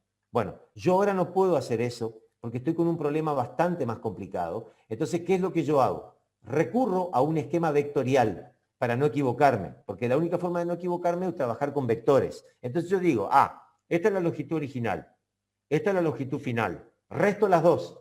Le resto a esto. Ese sería el delta L. Esto sería el delta L ahora. Y lo tengo que dividir ¿por quién? Por la longitud original, que es el diferencial de R. Y eso se llama épsilon. Y está ubicado acá. ¿Por qué yo sé que está ubicado acá? Porque este es el pedacito que me quedó de restarle a este. Este es el épsilon. Lo que pasa es que este es un épsilon vectorial. Imagínate en la época de barrio. ¿Qué hubiera pasado en la época de barrios? Esto, mira, a ver si te lo puedo dibujar. Eso es lo que tiene de lindo el pizarrón, ¿viste? Que se puede dibujar fácil. Si yo tuviera la época de barrio, ¿qué haría con esto? Lo tengo que mover hasta que coincida con esto. Hasta que te parió. Hasta que coincida, ¿ok? Lo tengo que mover hasta que coincida. Y entonces este vectorcito, ¿dónde me va a quedar? Acá. Y vos no tendrías ninguna duda cuál es el épsilon. Porque diría que es, perfecto, es delta L sobre L. Pasa que ahora está acá, está inclinado. ¿Por qué? Porque lamentablemente son todos vectores. Lamentablemente, para bien o para mal, no sé, para bien, para mí para bien. Puta que lo parió. Una máquina hace cagada, ¿eh? ¿A dónde estoy parado acá? Me perdí como turco en la neblina, esperá. Acá. Acá estoy. Espera que voy a borrar nomás esto porque si no me queda todo grabado. El PowerPoint es lindo, pero no es lindo para hacer estas cosas, ¿viste? Tendría que tener una hojita con un papel. Pero qué pedazo de pelotudo, por favor. Bueno, más o menos ahí se te aclara lo que vos me preguntás. ¿Por qué el épsilon está en ese lugar? Sí, profe, perfecto. Bueno. Y ahora lo que yo les decía es que ese épsilon comparado con esto, si esto fuese t, es lo mismo, por eso es vectorial. ¿Alguien tiene alguna otra pregunta antes que siga? Hay una pregunta en el chat. ¿Y qué dice? Dice... Profe, para pasar de P a P' hay deformación en otra dirección. A ver. Para pasar de P a P'. Acá, esto es para pasar de P a P'. Cuando yo paso de P a P', lo que yo estoy caracterizando allí es simplemente el corrimiento del punto P. O sea, yo en ese momento lo único que estoy diciendo es, mi punto P, eso sí es un punto. Si ustedes se ponen a pensar ahí, yo no estoy hablando de ninguna fibra, estoy hablando de un punto. El punto, por efecto de todo el proceso, fue a parar a P'. De P a P' hay deformaciones en cualquier parte. Digamos, contestando estrictamente lo que me preguntan, ¿hay deformaciones en otra dirección? Fíjate, yo cuando pasé de P a P', tomé lo que le pasaba a una fibra cualquiera. Como esta fibra es cualquiera, entonces yo no estoy especificando una cierta dirección. Ustedes van a decir, sí, vos estás especificando una dirección, vos estás especificando la dirección N, ¿correcto? Pero yo le puse alguna condición a N. Yo dije que N tenía que ir de norte a sur, de este a oeste, de acá a Viateray. No, N es cualquiera. Por lo tanto, lo que está pasando, contestando a la pregunta de quien me lo hizo, es sí. Hay un paquete de deformaciones. Para cualquier parte que vos mires hay deformaciones. El hecho de que el punto P fue a parar al P', provoca que todos los Q que vos te puedas imaginar, vos te puedes imaginar un Q acá, otro Q acá, otro Q acá, otro Q acá, otro Q acá, otro Q acá, en cualquier lado puede haber Q. Siempre diferencial, separado un diferencial, ¿no es cierto? Es decir, puede estar en cualquier lado. Y entonces cada uno de ellos va a tener un diferencial de R' diferente. Porque en definitiva, claramente la deformación, ¿de qué está dependiendo? Está dependiendo, miren esta fórmula que el compañero me hizo volver para atrás, que es importante que esté acá. Fíjense de qué está dependiendo la deformación. Está dependiendo de dos funciones fundamentales. Una, la dirección en la que la quiero tomar, dado por n. Dos, en la función de deformación que me dice cómo se deforma el punto. Esto que está acá es válido para quién, este C y J que digo que es tensor. Es válido para el punto P. ¿Qué dije yo cuando comencé todo esto? Que si el punto P en vez de estar allí hubiera estado en otro lado, el U y J, U1, U2, U3 era otro. Si era otro, eran otras las derivadas, era otro todo. ¿Qué era otro? Era otro C. Este C se da en cada punto. Cada punto tiene su C. Como cada punto tenía su T. ¿Se acuerdan que cada punto tenía un tensor de tensiones? Cada punto tiene su C. Esta función de deformación es de cada punto. Depende del punto. Luego, la dirección la da N. Por lo tanto, la dirección en la cual se puede deformar es cualquiera. Cualquiera. Ustedes pongan el N en otra dirección y le sale otro épsilon. Obviamente, porque es otra fibra. O sea, es un racimo de fibras que van a deformar siempre en función de C.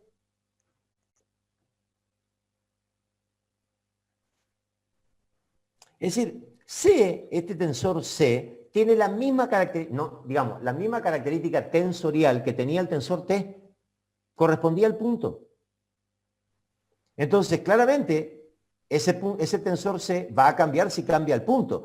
Ahora, ustedes me pueden llegar a decir, bueno, y puta, tenía problema para calcular T, ahora tengo que calcular C, y sí, ¿qué querés que te diga, negro? Es así la cosa. Ahora, antes teníamos un problema de T que no sabíamos cómo calcular T. Bueno, ahora tenemos dos problemas, no sabemos cómo calcular C, T ni C. Bueno, vamos a ver si al final de la materia aprendemos a calcular C y T, las dos cosas. ¿No es cierto? ¿Cómo hacemos? Ustedes tienen que pensar esto. Antes de poder calcular, antes de poder hacer algo, yo tengo que preguntar bien. O sea, si ustedes quieren saber de qué color es la camisa que se puso un amigo el día del cumpleaños, ¿qué dicen? ¿Qué camisa se puso mi amigo el día del cumpleaños de María? No dicen qué camisa se puso mi amigo en el partido de fútbol la semana pasada.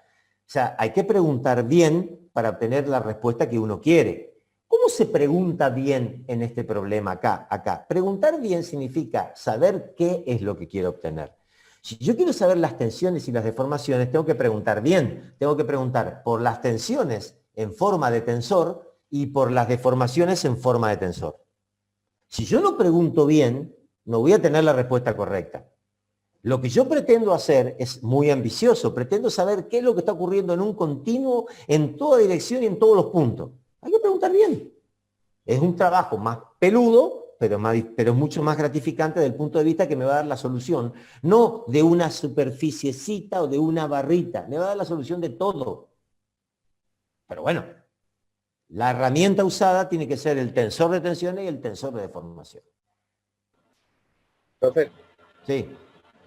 ¿de qué dijo que dependía la deformación? O sea, de la dirección que uno tome del punto y que cada punto tiene su tensor C. ¿No sé? Eco, exactamente lo que vos dijiste. Te lo paso en limpio nomás, pero vos lo dijiste bien. La deformación epsilon va a depender de qué? Del C, que es una característica del punto, y depende del N, que es la dirección de la fibra sobre la cual vos querés calcular el epsilon. ¿No es cierto? O sea, lo que ustedes tienen que pensar acá es que me parece que una cosa que, sobre todo los que están viendo el dibujito este por primera vez, el epsilon no coincide con la dirección de la fibra. Ustedes nunca hasta este momento se les presentó un problema donde el epsilon y la fibra tenían no coincidían. Acá no coinciden. El epsilon sale corrido, no sale arriba de la fibra. No tiene por qué. No tiene por qué salir arriba de la fibra. Ya vamos a ver en qué caso sale arriba de la fibra. El epsilon es un vector que tiene una dirección cualquiera. En cuanto a C, ustedes me pueden decir, pues entonces vos me estás diciendo que C es el tensor de deformaciones. Miren, C es un tensor de deformaciones, claramente. Lo que pasa es que C es un poco más que un tensor de deformaciones, porque C, ¿qué tiene? C tiene dos cosas. C tiene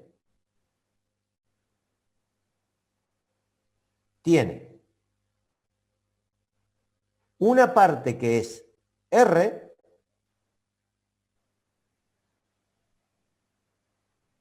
y una parte que es D. Esta parte R de C, es decir, un pedazo de C, no es en realidad una deformación, sino es una rotación. Y una parte de D es efectivamente una deformación. Eso no quiere decir que D, en su total, que ustedes a C en su completo, en su versión completa, no puedan decir que es un tensor de deformación. C es un tensor de deformación. Lo que pasa es que además de deformación, tiene algo de información en cuanto a la rotación de la fibra.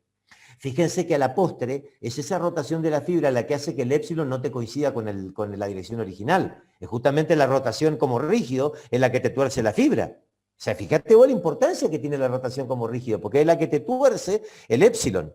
El épsilon a vos te termina saliendo corrido por culpa de la rotación.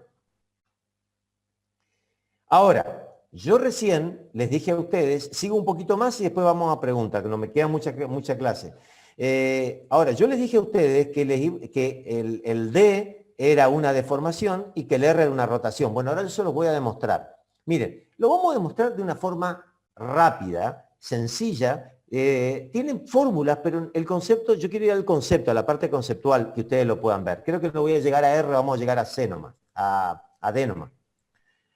Bueno, miren, diferencial de R está compuesto de nuevo, y lo escribí 400 veces esto, por diferencial de X más diferencial de Y. De nuevo lo mismo, nada nuevo. Bueno, si yo diferencial de R lo elevo al cuadrado, obtengo este lado elevado al cuadrado. Bueno, si de este lado yo despejo esto utilizando la astucia que utilicé cuando demostré la matriz que C era un tensor, miren, no se preocupen por esto. Yo lo hice cuando, ustedes cuando no entiendan esto, vayan y miren el pedacito del apunte donde demostré que C era tensor. No importa, ustedes no se preocupen. Esto se transforma en esto, no hay problema. O sea, no les estoy macaneando. Créanme que no les macaneo. Yo no les voy a mentir nunca cuando les digo un concepto o que Newell es el mejor equipo del país. Son dos cosas que son siempre ciertas, siempre verdad. Lo demás, mira, puede ser que me equivoque, pero en esas dos cosas no me equivoco. Tranquilo, tranquilo. No me importa que en este momento estén girando la cabeza negativamente porque no me interesa. Lo silencié a todo y le borré todas las pantallas. Nada. Entonces, esto se transforma en esto. Esto que está acá, si ustedes lo ven bien, es AKJ por BJ. ¿Por qué es AKJ esto? Esto es un tensor. ¿Se dan cuenta que esto es un tensor que tiene el índice K y tiene el índice J? Esto es como una especie de tensorcito. Que lo marco acá como AKJ. Esto es como un vectorcito, que lo marco como BJ. Es simplemente para escribir esto que está acá, porque estoy escribiendo el cuadrado. Entonces, esto es AKJ y esto es, de nuevo, esto es una de las cosas que ustedes tienen que ver siempre cuando utilizan notación inicial, siempre viene bien para ver esto. Alguien dice, pero ¿por qué no escribís, si esto es AKJ elevado al cuadrado, ¿por qué no escribís AKJ por, de nuevo, AKJ, BJ? No puedo hacerlo. ¿Por qué? Porque la J ya está repetida dos veces acá. No puedo escribir de este lado AK, JJ de nuevo. ¿Qué escribo? I. Y vos me decís, ¿por qué escribiste I? Bueno, si no te gusta la I, ponele T. Si no te gusta la T, ponele M. Si no te gusta la M, ponele números romanos. ¿Por qué no me preocupa lo que vos le pongas? Porque es un índice mudo. Porque está repetido. Al estar repetido, ustedes lo pueden llamar como se les da la gana. Ustedes pueden cambiar a Piacere un índice mudo. Porque es mudo. Porque no jode. ¿Me entienden? Ustedes me dicen, entonces quiere decir que yo puedo cambiar acá J y ponerle Z. Sí, por supuesto. No hay ningún problema. Porque es mudo. Esa es la pura verdad. Porque es mudo. Así que no hay ningún problema. Luego, esto lo puedo escribir de esta manera que está acá. Me va a quedar BI por BJ expuesto acá al lado como un producto. Lo reemplazo por lo que cada cosa es que está acá arriba. Fórmula, fórmula, fórmula. ¿Y qué va a pasar? Va a pasar que el diferencial de R' al cuadrado quede igual a todo este soquete que está acá abajo. Ya está desarrollado. Todo esto que está acá arriba, ustedes no se preocupen, está en la carpeta hecho con detalle y no van a tener ningún tipo de problema. Lo van a poder perfectamente atender a partir de la carpeta. Si no lo entienden, me preguntan a mí en la consulta, pero no hay problema. Creo que se lo ve tranquilamente. No hay problema. Bueno, lo que vamos a hacer es concentrarnos en lo que estamos obteniendo acá. Yo desprecié un pedazo. Esto que estemos obteniendo acá, diferencial de R al cuadrado, es la fórmula, una fórmula que me permite calcular en función de derivada de U con respecto a X2, derivada de U con respecto a X3, cuánto vale la fibra, la longitud de la fibra final. Ustedes miren bien esto, que en definitiva lo que estoy calculando es el módulo de diferencial de R'. Yo acá estoy calculando el módulo de diferencial de R'. Ustedes saben que cuando un vector se lo multiplica por sí mismo, ¿qué es lo que obtienen? El módulo. Entonces este es el módulo de diferencial de R'. Fíjate que si yo llamo gamma IJ a esto que está acá, le llamo gamma IJ a esto, entonces esto que está acá arriba se puede escribir de esta manera. Es decir, donde está, por ejemplo, derivada de U2 con respecto a X3, derivada de U3 con respecto a X2, ¿qué pongo? Acá. Pongo gamma 2,3. En función de esta reglita que puse acá, de esto que inventé. Donde está derivada de X3, va gamma 3,1. Sigan esta regla que está acá. 3 es el I, 1 es la J, 3, 1. Ahí está. Otro. Epa, nada más que ese. Bueno, ese nada más, no hace falta que les haga otro, ya se ve. Ahora, esto que está acá está dando la longitud final.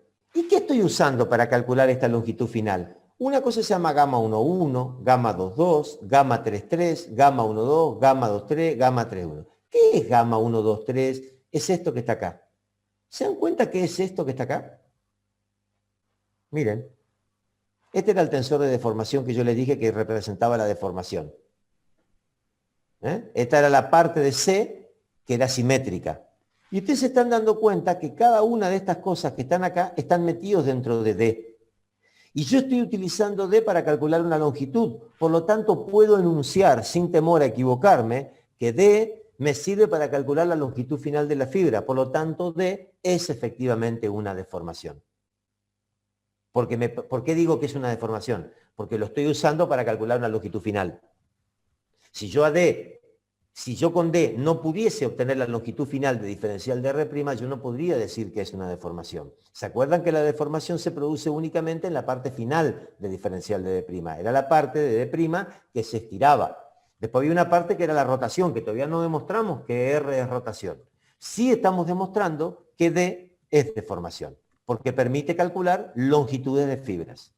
O sea, permite calcular ¿qué cosa? La longitud de la fibra deformada. Y algo más interesante todavía. Si D me da una deformación, quiere decir que cuando D es 0, me tiene que decir que la fibra no se deformó. ¿Están de acuerdo conmigo? Si D da deformación y D fuese 0, la fibra no se deformaría. Fíjense qué pasa si D es 0. Si D es 0, quiere decir que cada uno de los componentes de D son 0. Por lo tanto, vengo acá abajo y digo, esto es 0, esto es 0, esto es 0, esto es 0, esto es 0 y esto es 0. Se pierde este término, se pierde este término, se pierde este término. Pero en estos términos no se pierden, porque está el 1. ¿Y a qué se hace igual diferencial de R'? A diferencial de x1 al cuadrado, diferencial de x2 al cuadrado, diferencial de x3 al cuadrado. ¿Qué es diferencial de x1 al cuadrado más diferencial de x2 al cuadrado más diferencial de x3 al cuadrado solito? ¿Qué es eso? Eso es diferencial de R, es la longitud original de la fibra. Quiere decir que cuando el D es 0, la fibra diferencial de R' se hace igual a la diferencial de R. Si eso no es una deformación, yo soy Napoleón. Netamente una deformación. Porque si es 0, me dice que la fibra no se deformó. Ahora, ustedes me dicen, bueno, sí, pero hay que ver cómo lo puedo usar. Bueno, después vamos a ver cómo lo usamos, no importa. Pero lo que estamos seguros es que ella está reflejando cuánto se deforma la fibra. Eso es lo que estamos seguros. Porque si es 0 no se deforma nada.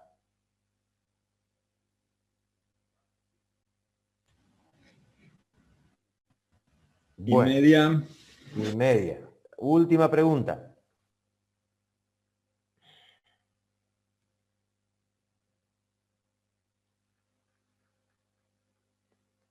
¿Se puede ubicar en forma cierta el lugar de los cortes máximos? ¡Tac! Foto. Foto, foto. Listo. Bueno, ahora, todo bien con diferencial de R', que sea esta fórmula grande que está acá arriba.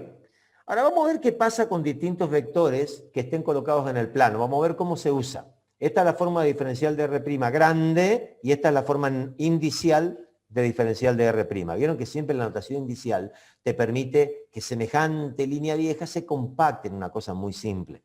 Eso es lo que tiene de positivo, ¿no es cierto? Bueno, vamos a aplicar esta formulita, la vamos a aplicar a vectores, a fibras. Vamos a analizar primero una fibra que es paralela al eje X1, una fibra que es paralela al eje X2, y después vamos a analizar estas dos fibras juntas. Primero vamos a analizar la fibra diferencial de X1. La fibra diferencial de X1, ¿qué componentes tiene? Bueno, si esta es paralela al eje X1, la única componente que tiene es diferencial de X1, nada más. Si esta fibra diferencial R2 es paralela al eje X2, no tiene componente en 3 y no tiene componente en 1, por lo tanto tiene solamente componente en X2. Si yo quiero calcular cuánto se alarga esta fibra o cuánto se alarga esta fibra, utilizo mi fórmula grande de arriba. La fórmula para calcular, la fórmula mágica que permite calcular cuál es la longitud final de cualquier fibra. De cualquier fibra. Muy bien. Entonces, si yo quiero calcular el diferencial de R'1 final, ¿qué hago? Aplico esta fórmula. ¿Pero con qué me encuentro? Que no tengo diferencial de X2 y no tengo diferencial de X3. Por lo tanto, con la única que me queda es esta. La única que me queda es la primera. ¿Se dan cuenta? Porque no tiene ningún... La fibra R1, diferencial de R1, no tiene componente en X2 y X3. Por lo tanto, todo esto ¡prac! Se va a la mierda. Queda solo esto. Ah, bueno, entonces está tranquilo la cosa. La de diferencial de R2, lo mismo, solamente que tiene gamma 2. Nada más. Fíjate vos que entonces en esta fibra, la única cosa que interviene es gamma 1,1 y acá lo único que interviene es gamma 2,2. Para la fibra esta y para la fibra esta. Bueno, quiere decir que esta es la posición final de la fibra y esta es la posición final de la fibra. Fíjense que yo siempre tengo la precaución de no tener por qué colocar esta fibra que tenga la misma dirección que esta. Yo no tengo por qué opinar eso. No tengo por qué saber eso. Yo lo pongo aquí al par. Bueno, ¿cuál sería entonces la deformación de la fibra que era paralela al eje X1? ¿Cuál sería la deformación? Bueno, longitud final menos longitud inicial sobre el módulo de la longitud inicial. Reemplazo por todo lo que tengo acá arriba, tengo esto acá, tengo esto acá, hago una serie de cuentas ahí, hago sumo, resto, paso de término, hago algunas cositas interesantes y me voy a encontrar con lo más lindo que es esto. Que la deformación de esta fibra viene dada por gamma 1,1 sobre 2. O sea, que la deformación de una fibra que es paralela al eje X1 viene dada por el primer elemento de la matriz de deformación, que es derivada de 1 con respecto a X1. Si hiciera lo mismo con la fibra X2, me va a dar que es el segundo elemento. Y si hiciera lo mismo con la fibra X3, me da que es el tercer elemento. Quiere decir que la diagonal principal del tensor de deformación, ¿qué representa? No representa cualquier cosa. Voy a ir para atrás para volver a tener la matriz esto. Esta diagonal que está acá, esta diagonal está representando ¿qué cosa? Esta es la deformación de una fibra que originalmente era paralela al eje X1. Esta es una deformación de una fibrita que originalmente era paralela al eje X2. Y esta es una deformación de una fibrita que era originalmente paralela al eje X3. Por lo tanto, el tensor de deformaciones tiene en sus ejes principales deformaciones longitudinales. Fíjense, el tensor de deformación ese que llamamos D, su eje, su diagonal principal, son todas deformaciones longitudinales. Es decir, son lo que ustedes conocen como épsilon. Es épsilon. ¿En contraposición a quién? Miren acá la parte más interesante, porque lo bueno es verlo en contraposición a quién. Si yo quiero saber cuál es la deformación de una fibra que es P'Q', ¿no es cierto? Una fibra como esta. ¿Qué característica tiene esta fibra, la P'Q'?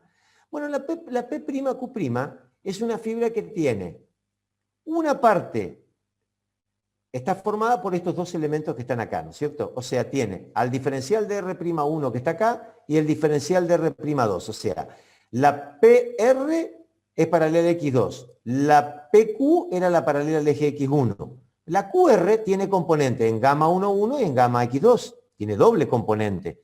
¿Se acuerdan? La fibra que era paralela a este eje tenía una sola componente. La paralela a este eje tenía una sola componente. Esta tiene componente en los dos.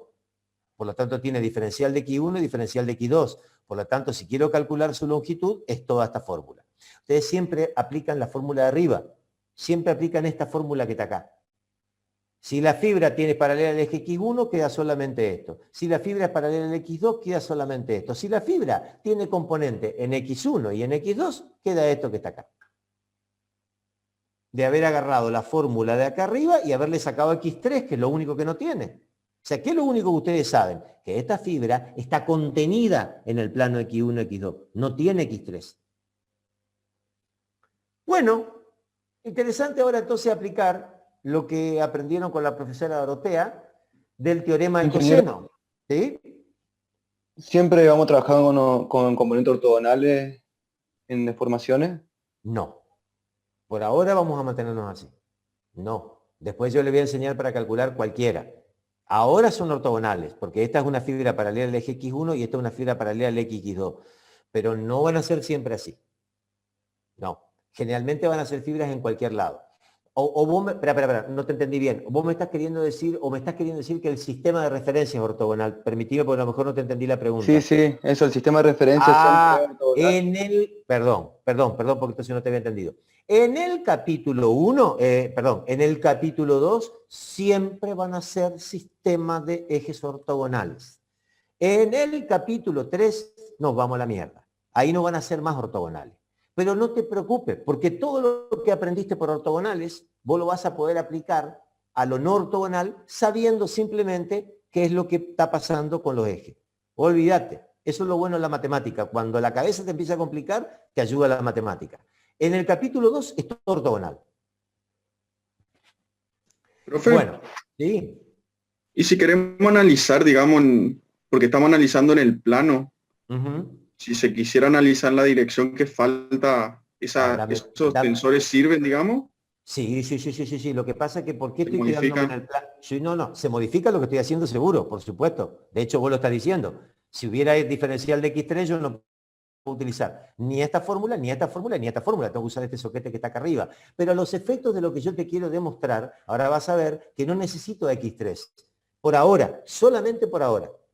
Llego al final de esto y ahí sí voy a necesitar X3. Pero ahora, para demostrar esto, vas a ver que no necesito X3. ¿Por qué? ¿Qué es lo que yo estoy queriendo demostrar? Yo lo único que estoy queriendo demostrar es lo siguiente. Estoy queriendo demostrar que en mi tensor de deformaciones ya demostré que las 3 de la diagonal principal son epsilon. Y ahora yo te estoy queriendo demostrar, aplicando teorema del coseno, lo siguiente. El álgebra la vamos a pasar por arriba, porque el álgebra es muy simple, no tiene mayor dificultad. Se reemplaza diferencial de X1 acá, se desplaza diferencial de X2 en esta, se reemplaza QR' en esta, ahí se reemplaza acá, se trabaja, se hace una serie de cuestiones, no importa, eso está en el apunte, pues no tiene importancia. ¿Qué es lo que tiene importancia? Esto es lo que tiene importancia. Que el gamma 1, 2 va a ser igual a derivada de 1 con respecto a X2, derivada de 2 con respecto a X1. ¿Qué es el gamma 1, 2 este que está acá? Fíjate lo que está acá, lo que dice de este lado. Es el seno de un ángulo recto menos phi 1, 2. ¿Qué es phi 1, 2? Es esto que está acá. ¿Cuál es el ángulo recto? Esto que está acá. Quiere decir que ¿qué me representa el gamma 1, 2? Me representa la suma de este ángulo beta más este ángulo alfa. Entonces, ¿qué es eso? Eso es esto último que está acá, que yo no lo veo porque los tengo a ustedes. Esto que está acá. Fíjate, el gamma 1, 2 me está representando la distorsión de un ángulo recto. Por eso no necesito X3, porque lo que yo quiero demostrar ahora es solamente lo que está pasando en el plano 1, 2. Entonces, yo lo que estoy demostrando es lo siguiente, que en el plano 1, 2, el gamma 1, 1 es la deformación de una fibra paralela al eje X1. El gamma 2, 2 es la deformación de una fibra paralela al eje X2.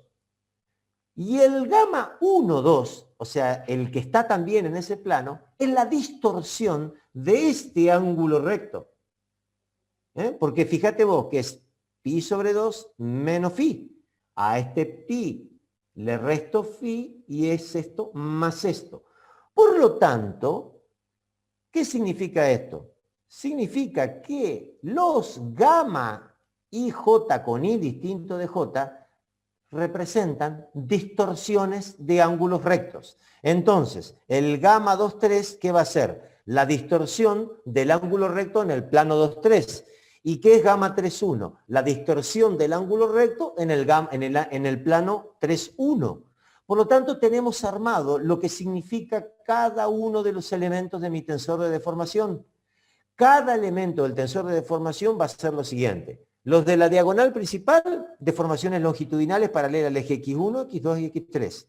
Y lo que está por afuera de la diagonal principal, o sea, todo lo que el I es distinto de J, son deformaciones angulares específicas. O sea, son distorsiones angulares, las que Barrio les mostraba como distorsión angular. En definitiva, si vos te pones a ver, no es distinto a lo que estaba pasando antes cuando Barrio le decía. Barrio le habló de una fibra y le dijo deformación longitudinal. Barrio le puso dos fibritas y le dijo, esto tiene distorsión angular. Bueno, yo estoy en el espacio. Entonces ahora tengo una fibra paralela a X1, una paralela a X2, otra paralela a X3, y luego tengo un ángulo en el plano 1,3, un ángulo en el plano 1,2 y un ángulo en el plano 2,3. Y cada uno de estos ángulos tiene sus respectivas distorsiones. Cada uno de los ángulos se pueden cerrar. ¿Esto puede ocurrir o no? A ver, nadie está diciendo que necesariamente vaya a ocurrir. O sea, ustedes me pueden decir, pero escuchame una cosa, ¿puede haber un estado de deformación en el cual no haya distorsión angular? Y por supuesto. En un tensor de deformaciones D, en que haya solamente valor en la diagonal principal, hay solamente epsilon, no hay gamma. Y en un tensor que no tenga nada en la diagonal principal y tiene todo afuera, hay solo gamma, no hay epsilon. Por supuesto. Vos lo que estás diciendo en este momento, lo que nosotros estamos diciendo, vamos a tratar de pensar qué es lo que estamos diciendo. Vamos a tratar de pensar, porque se me está terminando el tiempo. En definitiva, el tensor de deformaciones. No quiero pasar este tema. El tensor de deformaciones, vamos a ir para atrás. Yo voy a volver a la postura principal del tensor de deformaciones donde lo escribí la primera vez. Cuando lo descompuse. A ver, ¿dónde está? No, acá. Bien. Miren. Ay, ¿dónde estaba el... Espera que me tocaron timbre, así que... No, ya está. Espérenme que estoy buscando el tensor de deformación en el lugar donde lo puse la primera vez. Acá está. Muy bien. Bárbaro. Vamos a concentrarnos en esto que está acá. Ahora que ya sabemos qué es cada cosa. Miren, esto que está acá. Esto que está acá es la deformación de una fibra. La distorsión. ¿Qué significaría esto? Yo agarro este diferencial de R y lo pongo paralelo al eje X1. Vamos a suponer que acá están los tres ejes. A este diferencial de R lo pongo paralelo al eje X1 y saco, esto me dice que es la deformación que tuvo esa fibra. A esta fibra la pongo paralela al eje X2 y esta es la deformación longitudinal de la fibra. A esta fibrita la pongo paralela al eje X3 y esta es la deformación longitudinal. Agarro en conjunto esta fibra y estudio cuánto se distorsiona este ángulo, me lo da, vamos a decir que este es el plano 1, 2, vamos a ponerle que este fuera el 1 y este es el 2. Bueno, ¿quién me da la distorsión de este ángulo recto? O sea, esta partecita más esta partecita. Esto que está acá. Que es igual a esto.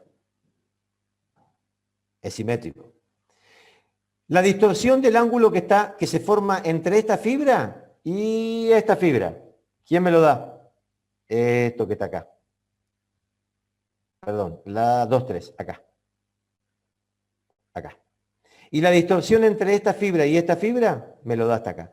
Quiere decir que este tensor de deformación, en definitiva, lo que está dando es el estado de deformación del punto en función de tres fibras paralelas a los respectivos ejes. Claramente, el concepto es muy semejante a lo que hicimos con las tensiones, que calculamos el estado de tensión de un punto diciendo que eran las tensiones sobre los tres planos coordenados. Ahora, ¿qué estamos diciendo? Que el estado de deformación del punto es la deformación que se da en función de fibras paralelas a los ejes coordenados. Es el mismo concepto. Exactamente el mismo concepto. Por eso decimos que esto es tan tensor como el tensor D. Después va a haber una relación entre los epsilon y los gamma con la existencia de sigmas y de tau. Dame tiempo, lo vamos viendo durante la materia. Claramente hay una relación entre lo que yo estoy diciendo. Claramente hay una relación entre esta parte con los tau y esta parte con los sigma. Claramente hay. Todavía no sabemos bien cómo hay, porque no es tan directa como vos te imaginás. pero sí, claramente hay, claramente hay. Yo lo que les quiero decir a ustedes es que definir el estado de deformación de un punto se hace en función de fibras paralelas a X coordenado. Como cuando definimos el estado de tensión del punto, lo hicimos con tensiones sobre planos paralelos a ejes coordenados. Creo que se me terminó el tiempo. Pablo, ¿cómo estamos? Estamos a 4 minutos de que empiece la... Bueno. Tengo que cortar porque ustedes tienen que hacer la asistencia. A las 6 volvemos, que hacemos la consulta. Así que los veo a los que pueden a las 6. ¿En esta misma sala es la consulta? En esta misma sala. En esta misma sala. En esta misma sala. Chau, chau, chau, chau, chau. Hasta luego. Profe, hasta luego. Hasta luego, profe. Chao, Chau, chau.